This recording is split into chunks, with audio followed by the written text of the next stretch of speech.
It started on a Tuesday afternoon, ordinary in every way except for how it ended. I wasn't looking for anything. I was just helping Daniel pack. We were supposed to be moving in together the following week, a new apartment in Boston with tall windows and too many promises. He was at work, and I was folding his shirts into a box when something metallic clinked against the side. I reached in, expecting a watch or cufflink. What I pulled out stopped my breath cold. A gold wedding ring, small and familiar with a faint engraving inside, Forever M&A. My hands trembled so violently that I almost dropped it. M&A. Those were my parents' initials. I knew that ring.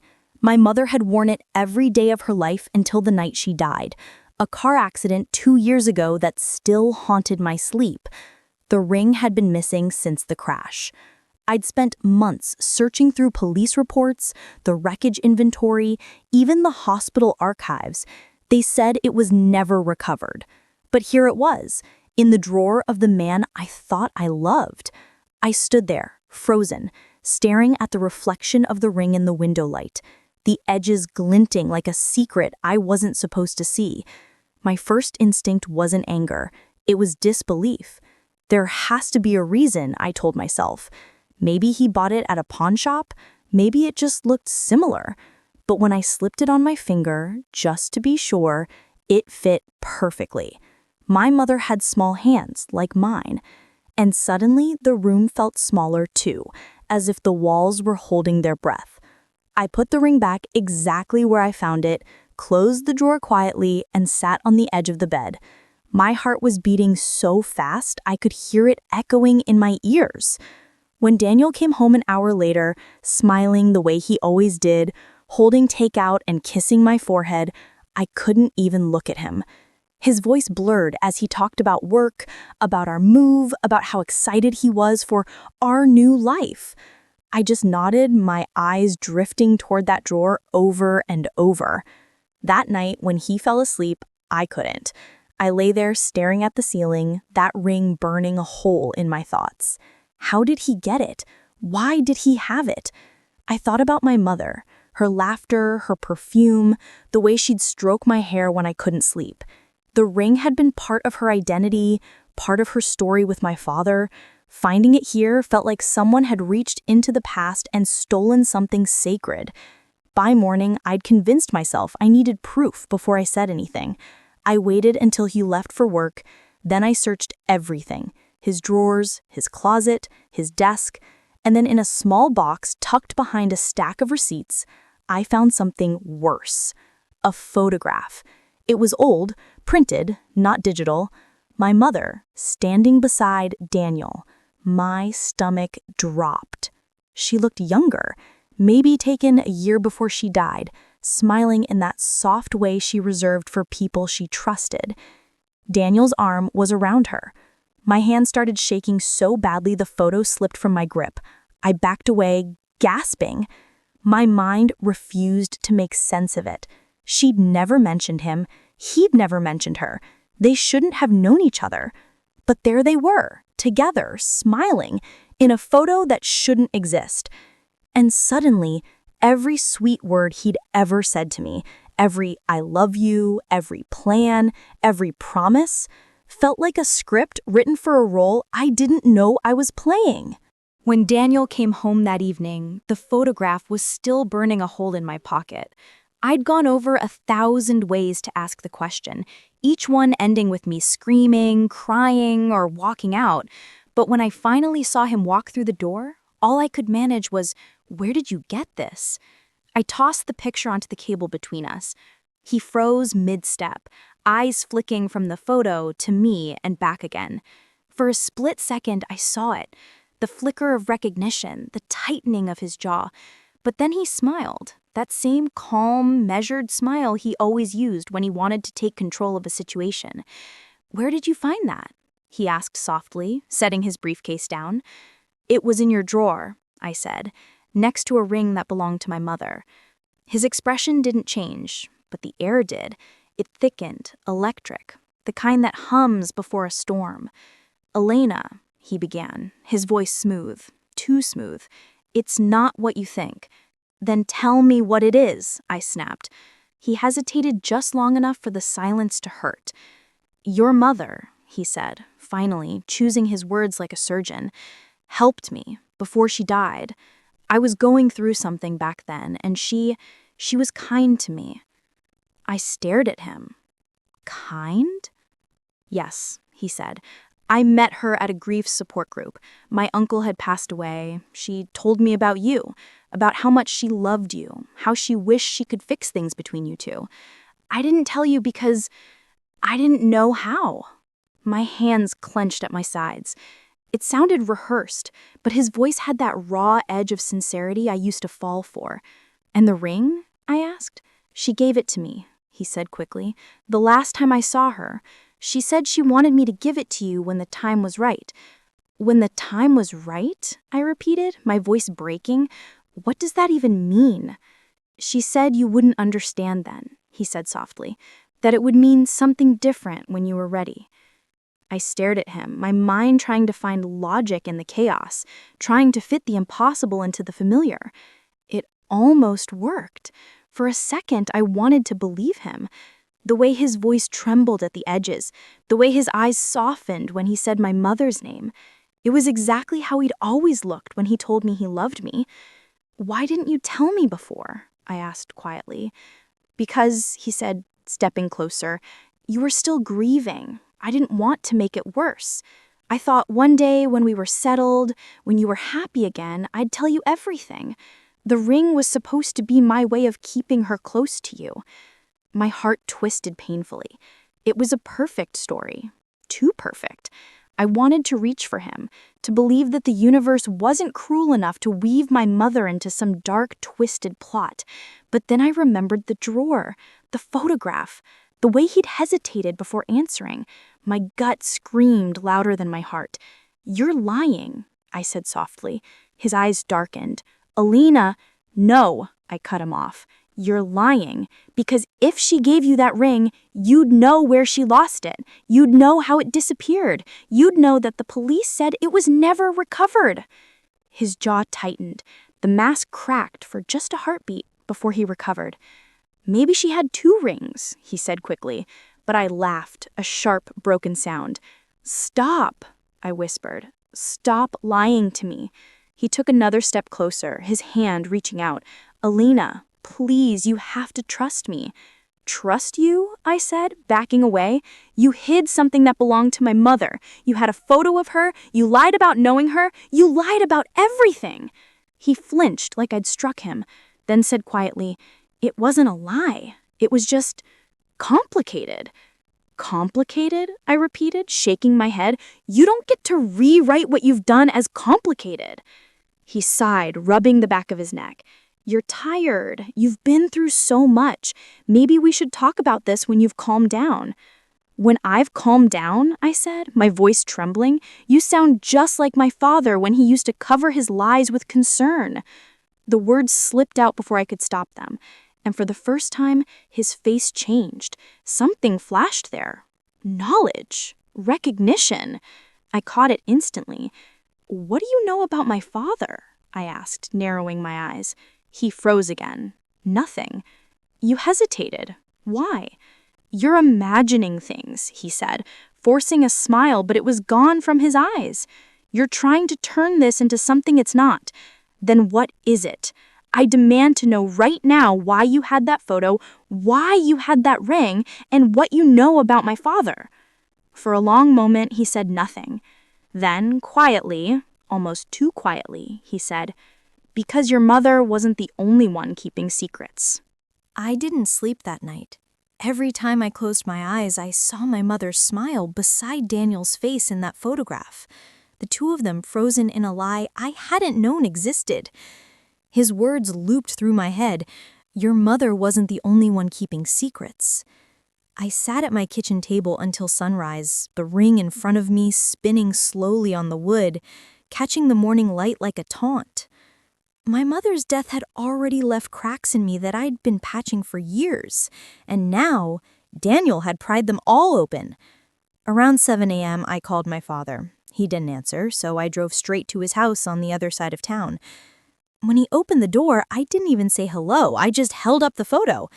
His eyes widened, color draining from his face. "Where did you get that?" he asked. "It was in Daniel's drawer," I said. "You told me you'd never met him before I introduced you to." His hand tightened on the edge of the door. "Elena, come inside." His tone wasn't angry, it was fearful. I stepped in, the air between us thick. "I'm only going to ask once," I said. "How did my boyfriend end up with Mom's ring? Why do you look like you've seen a ghost?" My father sank onto the couch, his hand trembling as he reached for a glass of water. "Because," he said finally, "I thought this would never come back." I stood there, my heartbeat pounding in my ears. What would never come back? He looked at the photo again, his voice barely above a whisper. "Your mother knew Daniel's family before you did. His father was my business partner years ago, before the accident." "Business partner?" I repeated. "You told me your firm dissolved because of a lawsuit." "It did," he said quietly, "because of them." He rubbed his temples. "Daniel's father, Richard, stole from me. Millions. Your mother found out before I did. She confronted him privately, and when the truth came out, our entire life fell apart. The stress, it broke us. We lost everything. But I never knew she kept contact with their family afterward. I thought it ended there." The room started spinning. "So, you're saying Daniel's father ruined our lives," I said slowly, "and you never thought to mention that my boyfriend—" I stopped, my voice cracking. "Was his son?" He shook his head. "I didn't know until you brought him home.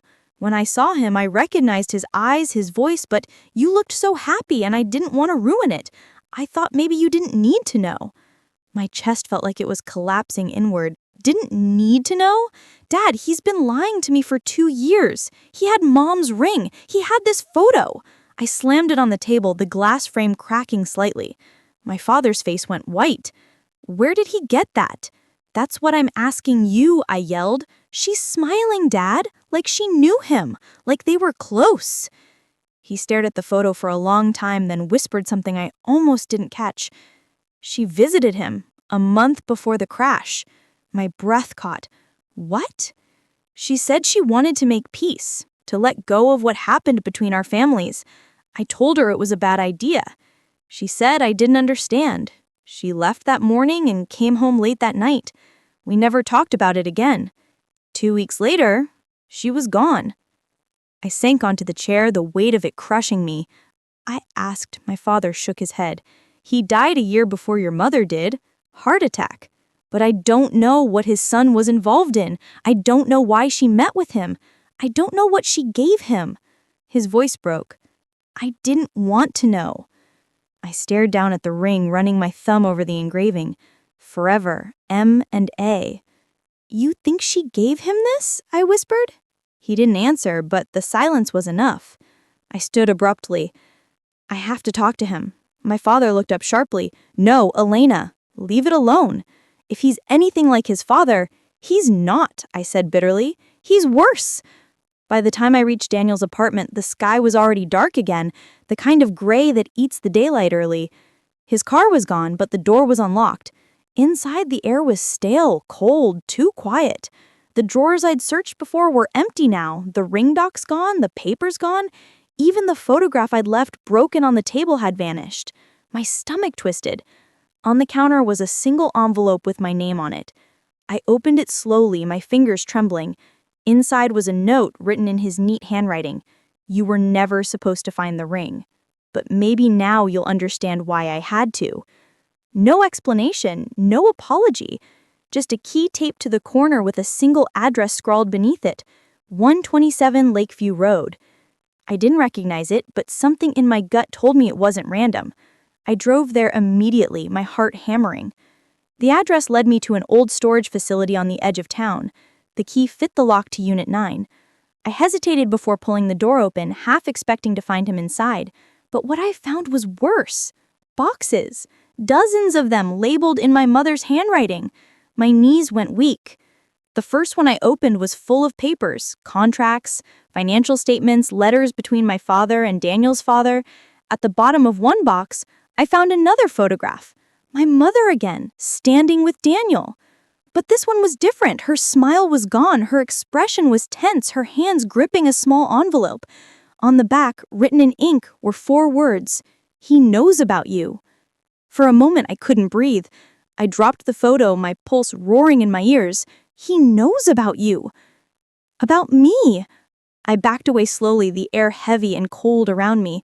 Whatever my mother had been keeping from me wasn't just about business or betrayal. It was about me, something buried so deep she'd taken it to her grave, and now Daniel had dragged it back to the surface. By the time I drove home from the storage facility, the world outside the windshield looked like a watercolor bleeding into itself. Gray clouds melting into darker skies, the kind of storm that makes you feel like the universe is listening. I couldn't stop replaying those 4 words in my head. He knows about you. The photograph of my mother, tense and frightened, burned behind my eyes every time I blinked. Who was he? What did he know about me? By the time I pulled into my driveway, I'd already decided. I was going to find Daniel, and this time I wasn't leaving without answers. His apartment lights were off when I arrived. I banged on the door, my voice breaking the still air. "Daniel, I know about the storage unit." Nothing. I tried again, harder. "You lied to me. You lied about everything."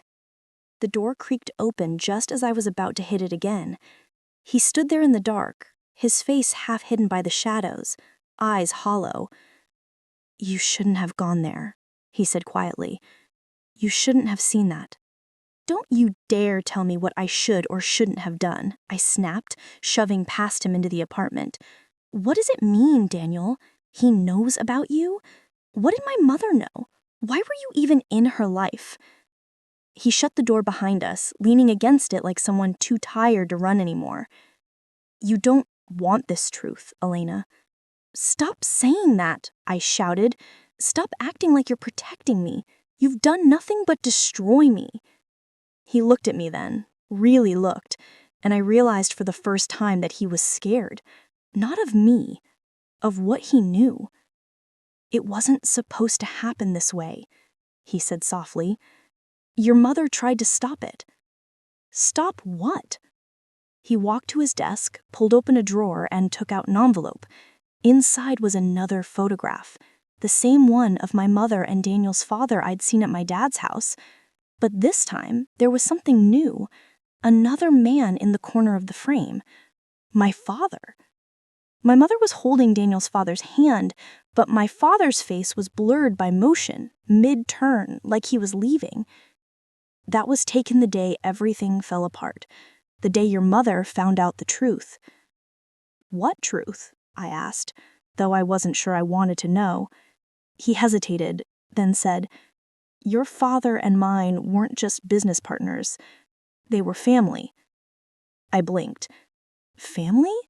What do you mean?" "Half-brothers. Same father, different mothers. My dad never told me until after your mother's accident. He said they had a falling out over money and pride. But when your mom found out, she confronted him. She wanted to tell you. She wanted to tell your father. But he begged her not to. He said the truth would destroy both families." I shook my head, dizzy. "So what does that make us, Daniel?" He swallowed hard. "It makes you the daughter of my father's brother. It makes us—" "No," I said, stepping back. "No, you're lying." "I wish I were," he whispered. "But your mother found out before she died. That's why she gave me the ring. She wanted me to keep it safe until I could tell you myself. That was the forever she engraved, not love between her and your father, but between what was left of both families." My stomach churned, nausea rising. "You knew this? All this time?" He nodded, tears gathering in his eyes. "At first, I didn't, but when my father died, I found his old letters. He talked about your mother, about how he regretted what happened between their families. And when I met you, I didn't know who you were. Not until later." "And you stayed?" I said coldly. "You stayed anyway?" I tried to leave, he said, his voice breaking. I tried, but Elena, I loved you. I still do. I didn't want to ruin your life with a truth that would kill both of us. My heart pounded so loud I could barely hear my own voice. So you were my cousin? He closed his eyes. Distant, technically, but it doesn't matter. It was wrong. All of it. The room spun. My mother's ring felt like it was burning in my hand. I could hear my mother's voice in my head. Soft, tired, full of secrets. He knows about you. She hadn't been talking about Daniel's father. She'd been talking about him. About Daniel. About me. I turned toward the door, my vision blurred with tears. Don't follow me, I said. Please, just don't. He reached for me, but I stepped back. Elena, you don't get to say my name like that. You don't get to ruin my family twice. And then I walked out, slamming the door behind me. The rain started as soon as I hit the street, cold and merciless, soaking me to the bone. But I didn't stop. I walked until I reached my car, until the sobs that tore through me turned into something else. Not pain, not rage, but a hollow, exhausted kind of clarity. Everything made sense now. My mother's fear, my father's silence, Daniel's lies. They had all been trying to bury the same truth, that love and blood had collided in ways none of them could undo. I looked down at the ring in my hand one last time, the engraving gleaming faintly under the streetlight. Forever, M and A. Forever wasn't a promise. It was a warning.